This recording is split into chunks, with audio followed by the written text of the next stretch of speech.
Monsieur Pupponi. Oui, rapidement, Monsieur le Président. Dans la loi sur la mobilisation du foncier public, il avait été décidé une décote importante pour permettre justement la mobilisation de ce foncier pour la construction de logements. Et dans la loi de programmation militaire, on est revenu sur la mobilisation du foncier du ministère de la Défense en diminuant la décote. Ah oui. Donc on considère que de nombreux terrains qui pourraient permettre du logement, mais avec une décote importante, ne pourront plus être vendus et donc ça diminuera d'autant le nombre de logements que l'on pourra construire. Donc on propose de revenir à ce qui était proposé dans la loi Duflot sur la mobilisation du foncier public. Ah, c'est un conflit entre la loi Duflot et la loi de programmation militaire. Eh oui, c'est... Voilà. Mais la Commission des affaires économiques, nous défendons la loi Duflot. Pour boucler ses financements, a besoin de ces ressources immobilières dans leur intégralité. Oui, mais s'il n'y a pas de décote, ils ne vendront pas. Donc à la fin, oui, personne ne vendra. Bien, donc ils n'auront pas les recettes, on n'aura pas les logements.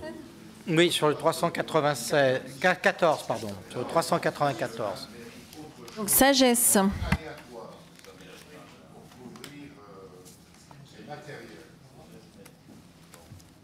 Monsieur Lefebvre. Voilà. Là, en l'espèce, moi, je pense qu'effectivement, il faut avoir une discussion avec le gouvernement sur ce point, mais il y a une évidente contradiction. Donc, mais c'est vrai que ça a été adopté par la Commission, donc tu vas me dire qu'il ne veut pas le retirer pour le déposer à l'article 88, mais... Bon, il peut toujours. Oui.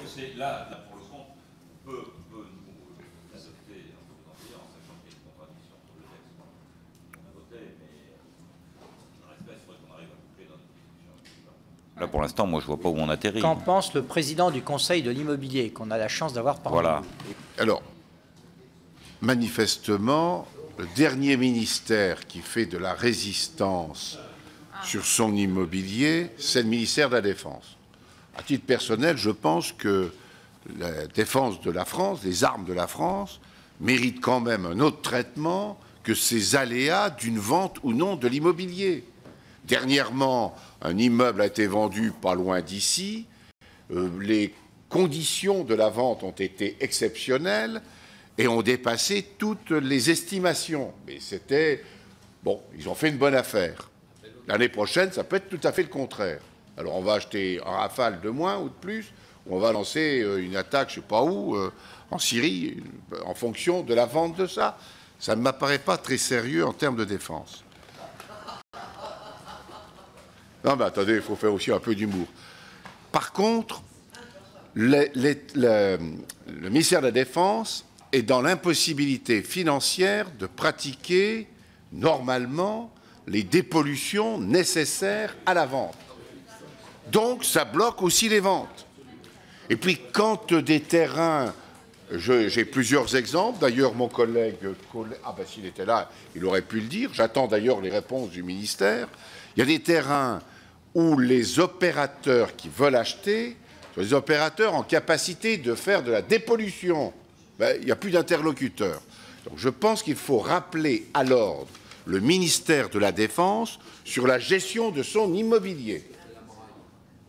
Ben, la Mraille est souvent, trop souvent, aux abonnés absents, alors qu'elle a été dynamique, performante, quand elle a été créée. Bon, je pense que... Alors, oui, effectivement, je suis d'accord avec Lefebvre, il faut discuter. Mais je pense qu'il faudrait peut-être donner un avertissement en adoptant l'amendement de notre collègue, excellent collègue Pupponi. Bien, alors je le mets... Sincèrement, il faut les remuer. Oui. Et j'ajoute que le site de Ballard doit être occupé dans sa totalité.